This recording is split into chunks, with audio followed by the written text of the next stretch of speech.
Manila, nung una hindi ko alam na lilipat. Like, titira na talaga kami dito sa Manila. Ang sinabi sa amin, magbabakasyon lang kami, summer break. Tapos, pagdating namin dito, after a month of being here, parang tinanong ako ng lola ko, yung step-lola ko, if gusto ko mag-try na mag-aral dito. Ako, sa totoo lang, hindi ko gusto. Gusto ko nang bumalik kasi syempre, lahat ng friends ko, yung mom ko, yung mga kapatid ko, andun.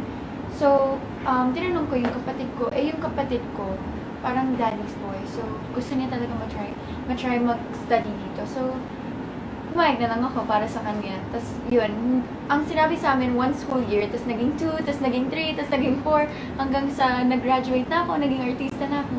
Hindi na ako nakabalik ng States until 7 years after I came to Manila. Well, when I came here, I was in grade 5. When I was in grade 5, they made me take grade 1 Filipino classes. So I had to start from the beginning talaga so that I can learn as if I were here all my life. And then, yung natuto na talaga ako magsalita ng Tagalog is when, kasi nung first year high school ako, pagka-graduate ko ng elementary dito, we went to Pangasinan, doon ako nag-aral. Doon na talaga ako kinailangan matuto mag-Tagalog, kundi hindi ako magkakaroon ng friends. Kasi sa province, syempre hindi sila masyadong nag-i-English. So I really had to learn how to speak Tagalog. Kasi mahirap din naman, kasi yung dialect namin din, Ilocano, mahirap magsalita ng Ilocano. Pero mas nauna kong naintindihan ng Ilocano kasi sa Tagalog. Sa States pa lang, kasi Ilocano yung lolo at lola. So when I was there, yun, napilitan na ako mag-Tagalog. First punta niya sa akin, hindi ko siya naramdaman. Kasi that time si Vice Ganda yung medyo focus ko eh. Nung pangatlo niyang punta sa akin, doon ko siya naramdaman. Ay, eto na yung hinahanap ko. Kasi may bagoy mo yung hair mo, ganyan-ganyan. Medyo may braso pa siya. Papayat kang konti, ganyan. So lagi siya pupunta sa akin. Masipag yung bata. So nung third time na nagpunta siya, yun, doon ko na siya naramdaman, eto na to. So yun. Tapos there was one time, nag-shoot na siya for a print shoot for an endorsement na napakaliit ng TF for astringent. Nag-ano na siya, nagpo-post na siya, gano'n. Tapos, only to find out na hindi pala gagamitin yung pictures niya. So, nag-cry siya sa akin, Tito Oji, ba't ko pinaghirapan ko naman yun? Alam mo, hayaan mo na anak, at karapatan naman nila yan. Siyempre, binayaran naman nila tayo kahit hindi nila ginamit. Kasi, kinuha na yung isang artista. Kinuha na yung isang artista. So sabi ko, yan, baon mo yan, bubog mo yan, anak. Para gumaling kang lalong artista, ganyan. Pero pinakinapo ko yun. Hayaan mo na. Marami pang darating sa'yo. Basta hintay-hintay lang tayo.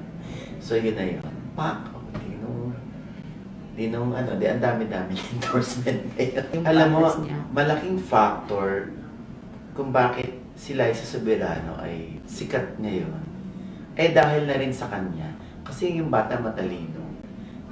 Matalino yung bata. At yung meron siyang mga naiisip na nasasabi niya sa akin na hindi ko, oo nga napapaganon ako na parang hindi ko yata naisip yun, pero yung bata nakakaisip. May ganun siyang na marunong din siyang i-manage yung sarili niya. Ay nakakatuwa. Hindi lang siya yung tango ng tango. Pag meron siyang hindi gusto, or Tito Oji, pwede ba natin gawin ito? Mas maganda yata kung ganito. Tito Oji, ayokong gawin ito kasi hindi bagay sa ganyan-ganyan. So, oo nga So may ganyan. Pero pag meron kaming gustong i-push at ipapa-realize namin sa kanya na dapat mo itong gawin, anak, kasi ganyan-ganyan. Okay po. Wala nang question sila. Okay po, gagawin ko po. Opo, sige po, no problem po. Ganun lang siya. Hindi siya mahirap kausap. Pero pag ayaw niya talaga at hindi siya komportable sa ipagagawa mo sa kanya, sa ipasusuot mo sa kanya, sa ipasasabi mo sa kanya, kailangan marinig mo siya kung paano niya i-defend yung sarili niya na ayaw niyang gawin to, gusto niyang gawin ito. Kasi matalino nga yung bata. Kasi mahihain talaga ako dati, as in, sobra. Pag kahit kausapin mo, papansinin naman, pero yung boses ko ganito na. Tapos, yung parang hindi mo ako maririnig, and then hindi ako makatingin sa'yo, nakatingin lang ako sa baba. Ganun ako ka-mahiyain noon. And then, pero, dati pa lang, gusto ko na mag-model. Sa States pa lang ako, tapos lagi ako nanonood ng America's Next Top Model, Victoria's Secret Fashion Show. So, yung unang ginawa ko was, I did pageants for my school, yung mga Miss Intrams and stuff, which is pinilit niya din akong gawin. Hindi ko talaga gusto mag-pageants. Pero okay lang din, naging stepping stone siya until eventually nag-try ako mag-model dito sa Manila. From Pangasinan, we went back here to Manila. And then, yun, may lumapit na sa amin, tinanong ako kung gusto ko mag-artista. And then at the time, parang naisip ko, it would be nice to try it. And also, para makatulong ako sa family ko, para makapag-earn ako. Yun, ginawa ko na. Like I said, I was in Pangasinan, and then it all started with the pageants. I won first Miss Intrams sa school namin. And then parang, dahil ako yung nanalo, ako din yung laban nila sa isa pang competition which happened at like an SM. And then parang may nakilala kaming agent doon. Tinanong ako kung gusto ko mag-modeling. Tapos sabi ko, yes. So I went to Manila, I auditioned. I did various PTRs. Like, kung saan-saan talaga. Pumunta ako, nag-LRT lang kami, MRT, or minsan nag-bus pa nga kami para lang pumunta sa BTRs. Tapos never ako nakakuha ng commercial. Kasi I was at my awkward moment. 13 lang ako noon, pero sobrang tangkad ko. Hindi ako mukhang 13-year-old. Kasi yung mga kasabayan ko mukhang mga bata talaga. So, when I was auditioning for yung mga 16-year-old, mukha naman akong bata masyado. So, it was really, you know, you couldn't tell what my age was. Sabi niya sa akin, gusto niya nga mag-artista. Dinala ko pa yan sa kabilang network eh.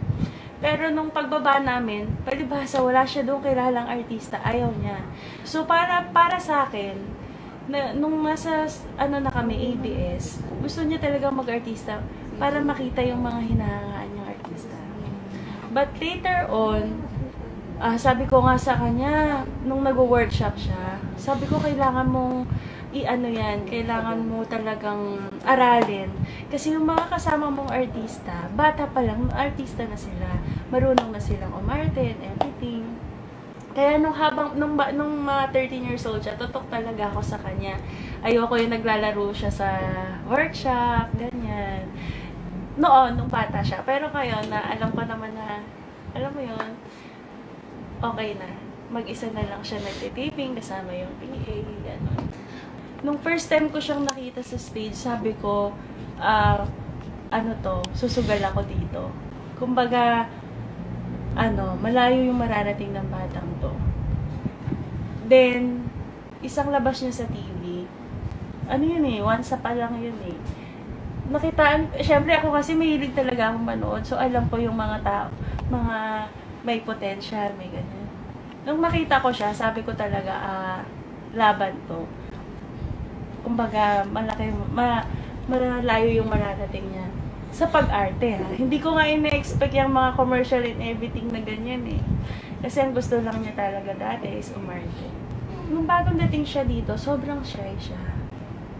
Pag lumalabas siya, magtatago pa siya. Ganon siya, yung magtatago pa siya minsan sa likod mo, ganyan.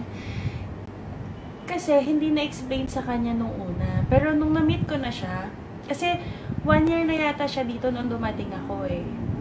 So, syempre, isa yung tinitirhan namin bahay. So, parang sinabi ko sa kanya, tinitingnan ka ng mga tao kasi maganda ka. Hindi dahil may mali sa'yo. Kasi bata pa siya nun eh. Syempre, nagugulat siya. Paglalabas kami ng mall, ganyan. Kung tingnan siya ng mga tao, syempre, natutuwa yung mga tao. Hindi ka siguro dahil rin sa pinagdaanan niya nung bata siya, nagkaroon siya ng, kumbaga, feeling niya, pag tinitingnan siya, meron siyang kwento eh, nung bata siya, may nang sabi sa kanya na hindi siya maganda. Tapos, nadala niya siguro yun. Pero nung time na yun, na ina-explain ko sa kanya na tinitingnan ka ng mga tao kasi ang ganda-ganda mo. Pang-artista ka kaya? My first ever TV exposure, which wala pa akong workshop, wala pa akong alam kung paano mag-taping and everything, was Once Upon a Time. Tapos akala ko, lang ako, yung extra lang. pagdating ko sa set, ako pala yung main. So, nag-freak out ako kasi una, hindi ako magaling mag-Tagalog. Pangalawa, never ako umarte sa buong buhay ko. So, hindi ko alam kung paano I've never been to a taping. So, hindi ko alam kung paano sila shoot. I don't know where to stay and everything. So, I was all over the place. Pero buti na lang si Direk Eric. He was my director for Once Upon a Time. Yun, kay Eric Salute, he was really nice. Hindi niya ako sinigawan kasi wala talaga akong alam. Naalala ko pa yung title, Makulit-Ulit. Parang ako, batang makulit na naging witch. Basta kasama ko nun si Paul Salas, si Noemi Oinesa, and then si Crystal Fulgar. My first show ever was Kung Ako'y Iiwan Mo with Kuya Jake Cuenca, Ate Shane Magdayon, at their bands. At least dun, na ako sa Once Upon a Time, so I kinda knew how everything goes, pero hindi pa rin ako magaling mag-Tagalog na talaga. And my director then was Direk Manny Palo. So lagi ako napapagalitan ni Direk Manny.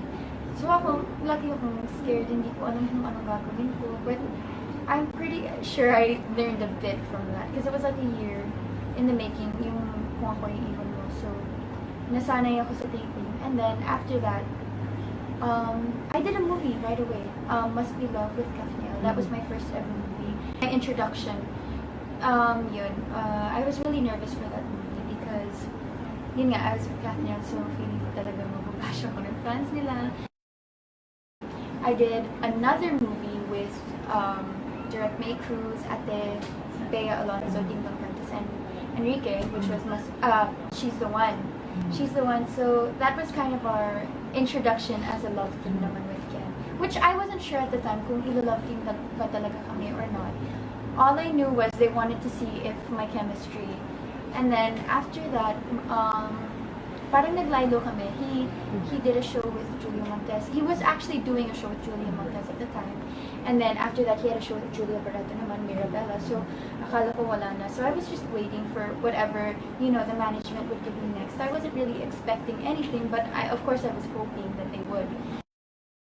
Ang unang na-offer sa akin was Just the Way You Are, my first movie as a lead. So, we were shooting that, and then siguro naka-3 araw pa lang kami. And then they said they were gonna give Enrique and I a show, which was Forevermore.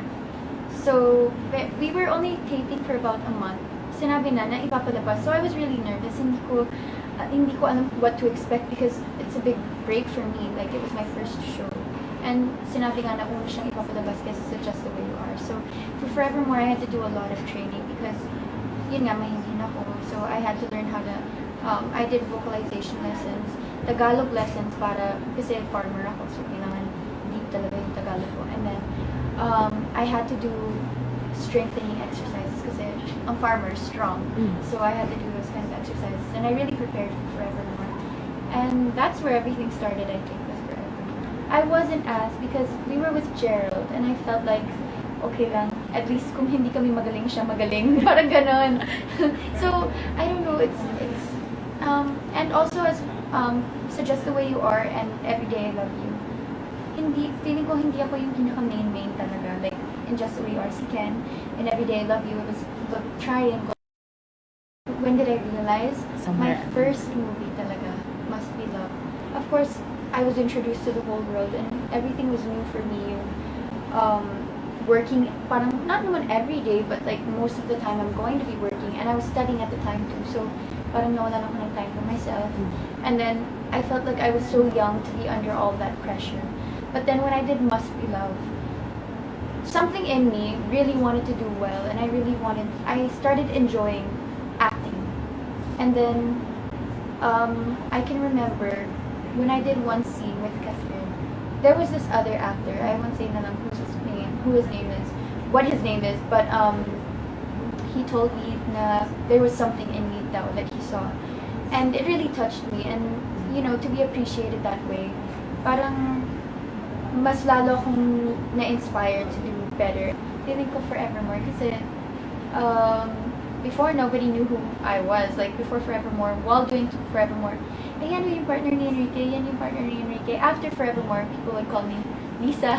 At least Lisa man lang. But then eventually, naging Liza na. Everybody knows that it's Liza. But until now, medyo may Lisa pa rin. Pero okay lang yun. Hindi ako comfortable. I don't know why. nobody ever told me that, I guess. So I never felt like it was a big thing to be beautiful. I never really cared if someone is beautiful or not. Like, I can appreciate beauty naman, but I don't know, it just feels weird when people tell me that I am, and I don't, not the one that I don't see it. I mean, I'm grateful for what God gave me naman, but I don't think I'm the most beautiful. There's a lot of beautiful women, and I think that beauty comes in all different forms and shapes, and it doesn't, you can't say that someone is the most beautiful out of everyone, because we all look different, and you don't know what real beauty is, and that's why I feel shy when people tell me that, because, I do appreciate it, but it's too much of a title for one person, I guess, and I want to be noticed for other things than that. I don't just want to be beautiful. I Bakit? think Saan it's lugar? personal and insecurities. Growing up as a child, I was picked on at school and stuff like that, and nobody ever told me I was beautiful, so I didn't grow up feeling that way. I didn't grow up confident about myself. And also, I didn't grow up with a complete family, so it always comes from your background talaga and how you were raised.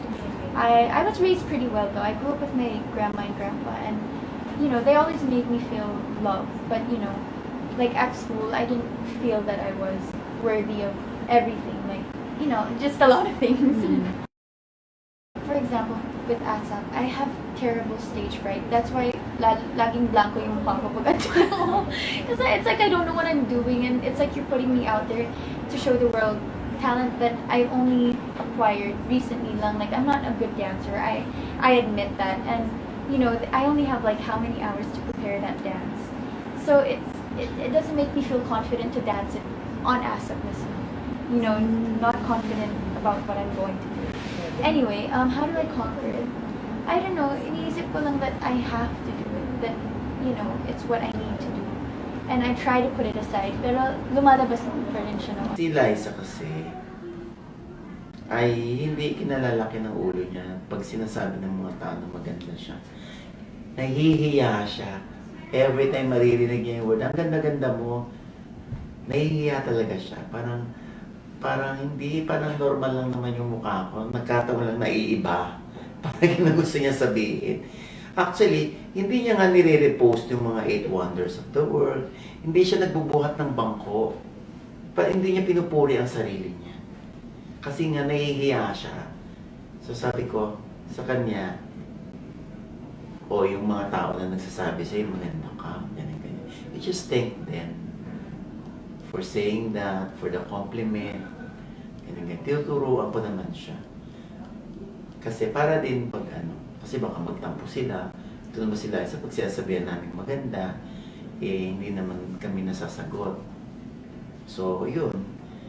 Kasi nahihiya talaga yung bata. Because before, when I would get bashed all the time, because I'm not a confident person talaga.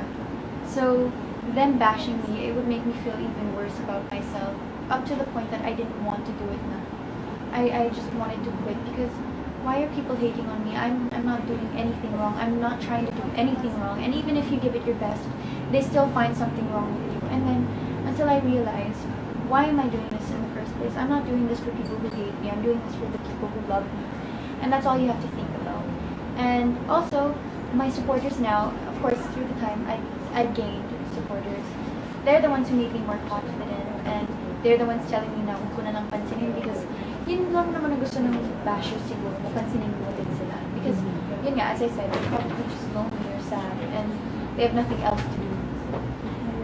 Yeah, because I know how it feels to get bashed, and I don't want them to be bashing other celebrities. I don't want it to come from my fandom. I don't want it to come from the Liz Ken fandom, because I don't want them to be marked as the people who like to ruin other people or like to make other people feel bad about themselves, because that's what I'm all for. I don't want people to feel bad just because of something I say that, I probably don't even really mean, because they don't know who, like for example, another artist is. They don't know who they are behind the camera, and they have no right to judge. Especially, ako ngayon naiintindihan ko yung mga artista na minsan hindi nakangiti, because I've been through that, sometimes we're tired or we're going through personal issues in our life, and it's hard to be able to smile and to be able to reach out to everyone 24/7. We're only human too. We have feelings, and sometimes we can't control them. But sometimes we need also as well to be able, because we know that we have people watching us, so we have to be conscious about that as well. I never expected to be in a love team, siguro.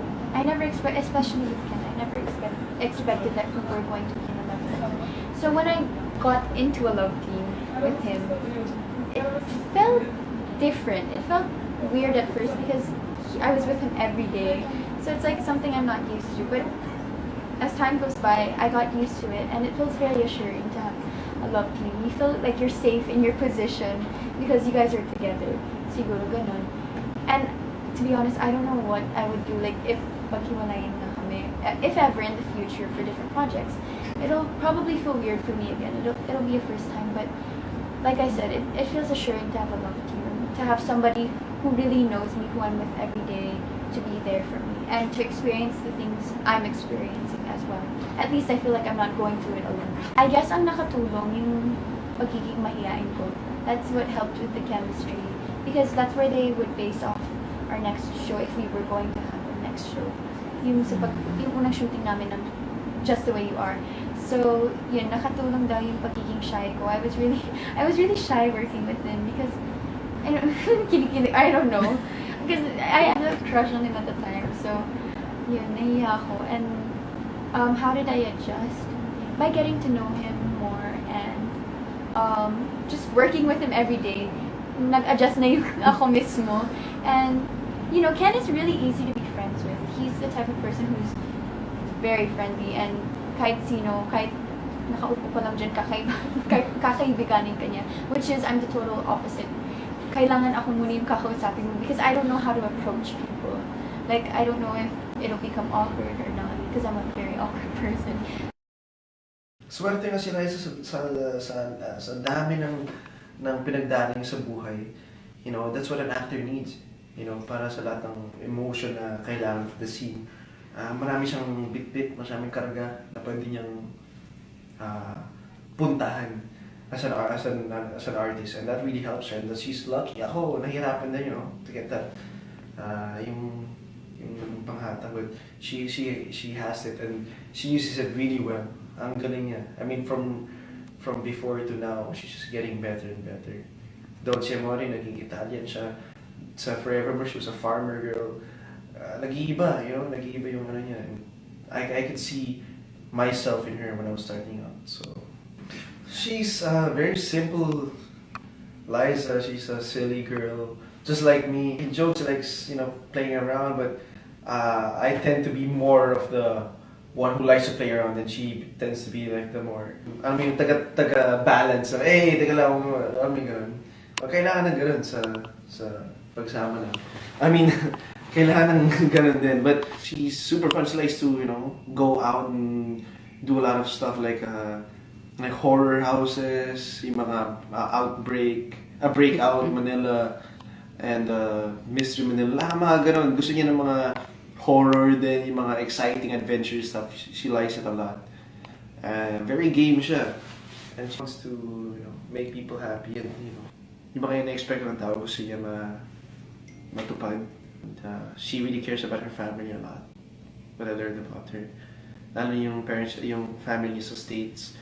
Yung dream lang niya, gusto niya lahat ng family niya kompleto in one house. So she wants to get a house in the States para in a year she can stay there. Pag walang work, dun siya, then come back here and stay in the house. Which I learned, and that's why, knowing that, maybe clear sa akin dahil sa mga, sa situation niya. Kaya ako, inisip ko ngayon, kailangan kong gumawa ng bahay na malaking lote. Gusto ko lahat ng family ko rin. Yung parang ganun. So, because, sa lahat ng pinagdaanan niya. Kaya that's what I learned from her. Liza's favorite habit is, she likes to sing in this low tone voice. In the morning, I know she takes a shower in the morning. Gosh, Filipino food, it has to be sinigang. She loves sinigang. I like sinigang too, but I want to eat it every day. She can eat it every day. And she loves yung peppers. It's called the peppers. She likes eating chili. I like eating chili too. There's a certain type of chili na kinakain. Hindi rin there's different kinds. And she loves cheese, just like me. And Italian food. Ganon. Pinakaayaw niya sa lahat, egg cartons. I mean carton ng egg, yung parang cardboard na brown, yung texture nun. Hindi niya, as in, umagal tumatas sa balahibo, hindi niya kaya hawakan. Hindi niya talaga kaya hawakan. As in, pag nandun, hawak niya, Hen, pwede pa buhat, hindi ko kaya hawakan yan. Hindi niya kaya hawakan na ano siya. Yung pakiramdam niya, hindi niya kaya hawakan. Maganda yung idea niya. Pero for other people, we wanted to put up our own, like, breakout Manila business namin. She's a baby. Liza's a baby. Uptight in a lot of ways. Parang, being pag-independent niya, she's like, growing up with her little brother, she used to be like being the mom and the dad. So, some situations she tends to be, like a parent sometimes, Normal Liza. Me. Cute, man. And dogs. She's super family oriented. And she's not maarte at all. That's the number one thing. And when we eat outside, she eats a lot. And that's what I want. I don't want to have a date with a girl. Salad lang ako. Like, I want a girl who enjoys food with me. Like, sarap, diba? Enjoy the food, enjoy life, enjoy each other, Stop being makulit, Stop fooling around. I'm just like the clown, the jokester, determined. She loves her career. It's helping out for her family, her life. She got her own house, bought her own house. Bought her dad a car yesterday, just the other day. Her dad a car, she bought her car. So, she's a lady now. She is selfless, family first before anything else. Calling me. So, she's mahulit. Mahulit. I know she can be, outgoing in sa dance prods, but she's super shy. I know she has a little flavor, but when she tends to be like going, ay, nahiya ako, so she tends to hold back a little bit. And she's still a baby, but my wife. As a person, they're the main characters in my story. Everything I do is because of them, is because I want to give them a better future, and I'm a very family-oriented person because I didn't grow up having a complete family, and that's my dream, to be able to live in one house, to go together, and that's why I'm working so hard, because that's what I want to happen. Ken says that I'm like a mom because I grew up with a lot of siblings, so I had to take on that responsibility at a young age. Siguro 7 pa lang ako, nagpapalit na ako ng diaper ng bata. Or 6, I don't know, I was really young when I started. Even Justin, when he was little, I would be the one to wipe his butt, to give him a shower. And we're only like a year and 6 months apart. But he was more incapable of doing that than I was.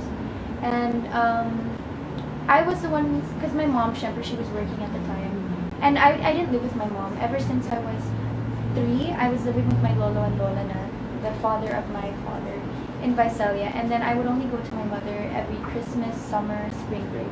I would spend time with them. And that's when I would be able to take care of my other siblings. While she was working, I'd be the one to cook for them, to change their diaper and everything. So that's why I'm so used to that kind of living, and I'm used to taking care of children. I am very uptight because I'm very protective of everything, of people around me, of myself, because I know that I have, like I said, I have a huge responsibility to take on, because I'm shouldering my whole family, and I don't want one little mistake to become something so big that I might lose everything. So that's why I'm always aware of my surroundings. I'm aware of what I'm doing, of what I'm saying, but sometimes I'm not aware of what I'm saying. But with Ken, like, sometimes he has a tendency naman to become carefree. He's very carefree. So I'm the one who's telling him, wait, don't do that, don't do that, don't do that. So that's why he thinks I'm uptight, but he doesn't know. I'm just watching out for him as well, because I don't want people to think badly of him just because of something that, everybody does. I'm not your typical teenager. I don't party, I don't drink, I don't smoke, I'm boring. I'm boring, in other words. I enjoy slumber parties at my house with my friends. I've never really gotten to sleep over at somebody else's house without a parent or without a guardian. And I enjoy playing board games, card games, PlayStation, stuff like that. That's what I enjoy. I like reading books. I like watching movies. Yun lang ako. And I like playing sports as well. I'm very sporty and adventurous. But I don't have that kind of time to like go hiking, mountain climbing, stuff like that, which I wish I could be able to do. But if I were to have the time, I would. She's very nice po talaga, I swear. Pero, ang napansin ko lang sa kanya, she gets jealous easily. Tapos very matampuhin. For example, since kunyari may college friends na ako, bigla siya, sabihin niya parang doon ka na sa mga friends. May mga ganun, mababaw lang. Mostly kasi, for example, hindi na kami everyday. Like, hindi na kami masyado nagsasama, ganyan. Parang gusto niya, like, yung pag nag-bonding kami, as in bonding talaga, ayaw niya yung parang walang, yung parang dull. Gusto niya lagi masaya. First muna, we give each other space. Tapos after nun, like, pag medyo okay na, bigla na lang kung usapan. Yun. Tapos ang hindi ko so sorry. Quiet siya. Actually, same kami talaga. Pag, kanyari, if wala na kami sa mood, kasi quiet na lang kami. Like, wala. Quiet na. Hours lang. Tapos, depende. Pag super babaw lang naman, like, kunyari, asaran, ganyan. So, yun. Hours lang. Tapos, magiging okay na ulit. Biglang, kukwento na siya about something. Ganito, ganyan. Actually, no. Kasi, our friendship didn't change since the first time we met. As in, like, kung paano ko siya nakilala before, kung paano kami before, ganun pa din. We usually do the same thing. When we were in high school, nasa field trip kami. Tapos we were wearing uniform. Tapos wala lang, nag-picture-picture. Kasi it's like free time. It's a place na makakita. Tapos parang, biglang sabi niya, Iya, gusto ko mag-cartwheel. Tapos parang ako, sigurado ka ba? Kasi we're wearing skirt. Tapos sabi niya, gusto daw niya. Tapos kasi nakaano naman siya, parang cycling na hanggang knee. Sabi ko, okay, sige. So nag-cartwheel siya. Pag after niya mag-cartwheel, biglang sabi niya, Iya! Bigla siya gumasabi ko, bakit? Kasi pala na-rep yung skirt niya. Tapos parang ko, anong gagawin ko? Tapos parang siya, alam mo yung, syempre, ang hindi mo tatangkad siya sa akin. Parang bigla siyang nagbukang baby na parang help, parang gano'n. So parang kung, anong gagawin natin? Hindi ko alam. Tapos wala, tawa lang kami ng tawa. Tapos yun, natawa din sa sarili niya. Si Hopi, ever since na siguro iniisip ng iba na sobrang sikat na ngayon, baka may nagbago na sa kanya, wala, as in wala. Kung sino yung nakasama niya simula dati pa, hanggang ngayon naalala pa din niya. Lagi nila sinasabi sa akin, alam mo si Hopi, kapag nakita ko yan ngayon, naalala pa din ako. Tsaka super lambing, super soft-spoken. Char. Joke lang. Pero sobrang hindi niya magsalita. Kasi, na siyang punso. Ganun niya magsalita eh. Sobrang, sana ganun din yung boses ko, pero hindi bagay sa akin. Kita ko pa din sa kanya na nahihiya pa din siya. Tsaka simple lang talaga siya. Hindi siya yung laging pabongga, hindi siya yung gusto niya parang laging, angat ako, ganyan, yung talagang ayos na ayos siya. Hindi. I take responsibility when it comes to what I do with my friends. Like, for example, I pick up my friends. I make sure that I drop them off at home as well. And I want their parents to know where they are. If we go to another place, I have to make sure that I inform them because I'm responsible for them. I don't want them to get into trouble and, you know, it'll be all my fault in the end. Nagtatampo lang ako siguro. Like, meron akong dalawang friends. I don't know if sila din yung nag-interview sa akin, si Althea at si Celine. Pag nasa slumber party kami, puro sila cellphone. And bihira ko lang sila makita. Usually when I have slumber parties, I have work the next day. So we don't stay in the whole day after that. And I know that I only have the night time to talk to them. So kung nagsa-cellphone lang sila, parang, but I don't get to tell them this. They don't know. I tell my other friends that. Pinagchichismisan ko sila. But yeah, I don't know kasi how to approach it. I don't know how to tell them that I don't like na nagsa-cellphone sila pag nag-uusap kami. I was really excited because growing up, I would watch cartoons, of course, in America, and Nickelodeon was one of my favorite channels, SpongeBob and everything. So, yeah, I was really happy. I'm really happy and I'm excited about it. And, you know, it's not important about winning, I guess, but what's important is that I was nominated. That's really a big thing for me, and I hope that everybody will vote for me though, because I would want that blooper. Like I've been saying, it's not a fairy tale story. It happened like how every other relationship happens in real life, and the emotions that I did deal with in this movie are emotions I've never dealt with in real life.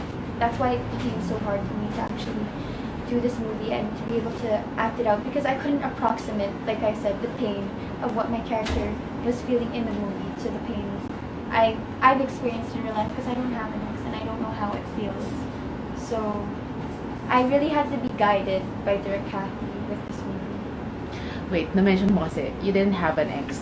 Bakit at your age and this phase, walang ex si Liza? Yun siguro tanong din ng ibang tao.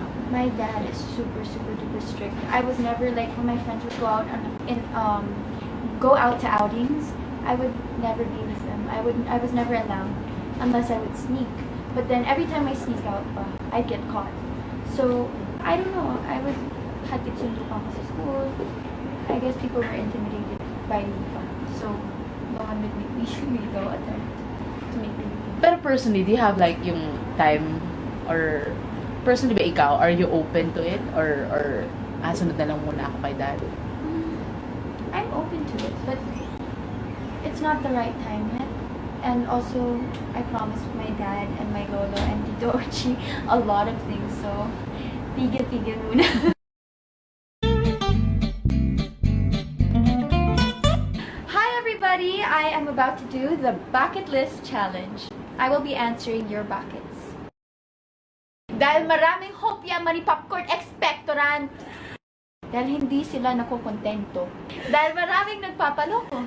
What society dictates to us is different from what we should actually feel and see. Kasi maraming masarap po na pagkain. Kasi hindi nyo pa tinatapon yung mga binibigay sa inyo. Kasi kailangan natin matuto, kailangan natin magkamali para matuto tayo. Bakit mahirap maging mabait? Kasi maraming masama ang ugali. I'm not a feminist, but I support women. It's not that I hate men or anything, but when it comes to arguments about men and women, lagi ako sumasali. I always like to defend women, women's side. Thought ko about cheating, but until now I don't understand it. I don't understand how people are able to do it. But it goes both ways, siguro. Like, in a relationship, if the guy cheats, hindi ko alam kung may pagkakulang ba ang girl, or natukso lang talaga yung guy. But some guys are like that. They really just don't love the girl. They get into a relationship just because, to say that they are in a relationship, or there's something else that they want in that relationship, I don't know why, and they end up cheating.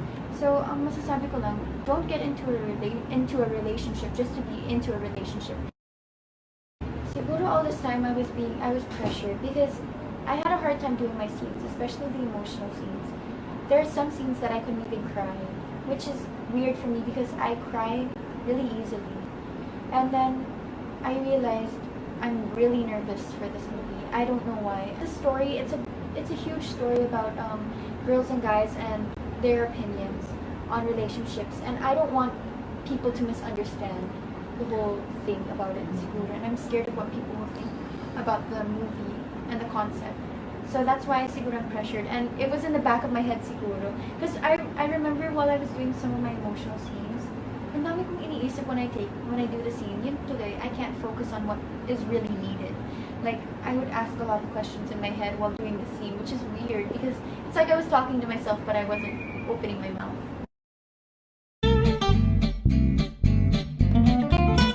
Hi everybody, this is Liza, and I'm going to do the Becky-Fi challenge using lines from the My Ex and Wives trailer. Pero yung matagal na yun, nandito pa rin! Pero yung Portugal na yun, nanditis pa din!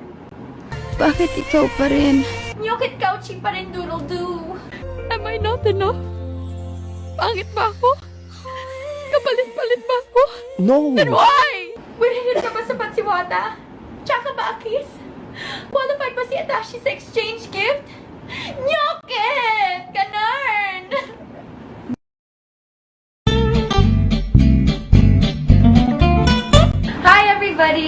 I am about to do the Miss Universe questions challenge.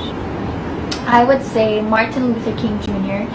because he came from being a nobody to a somebody just because of what he believes in. And I believe that everybody should take that chance. When you believe in something so strong, why not share it to the world if it's going to make a good difference to everybody? And he was able to, like, from the black race, since they were, you know, not treated as well before, he was able to turn that all around and make people love one another even more. And that's what I admire the most about him. The most significant change that I've seen in the past 10 years would have to be technology. From, you know, cell phones with keypads to cell phones with just a screen. The physical appearance itself has really evolved, but, you know, what it does to us, that is a major change that has happened. People cannot live without technology nowadays. They can't even put down their phone for about 2 hours, let's say. And I believe that it has helped us in a way. It made our lives easier, but we became so dependent on it that to a point we don't even know how to do other things without technology, which is bad because, like, what if one day all of that goes away and we don't have that anymore? What are we going to be able to survive on if we don't have the knowledge of how to do other things without it? So that's all. Forget matampuhin. Siguro that's why my friends find me weird because, like, for example, naiinis ako sa'yo ngayon pero hindi ko sasabihin. And then I hold it until you keep on doing stuff to me and I keep holding it in. Until one time, randomly, I'm gonna burst. And I'm gonna be like, kasi ginawa mo to, ginawa mo to, ginawa mo to. Lahat yan ginawa mo sa akin, tapos hindi ko man lang nag-sorry. But they weren't aware that they did that to me. That's my problem. Hindi kasi ako nagsasalita when I'm mad sometimes.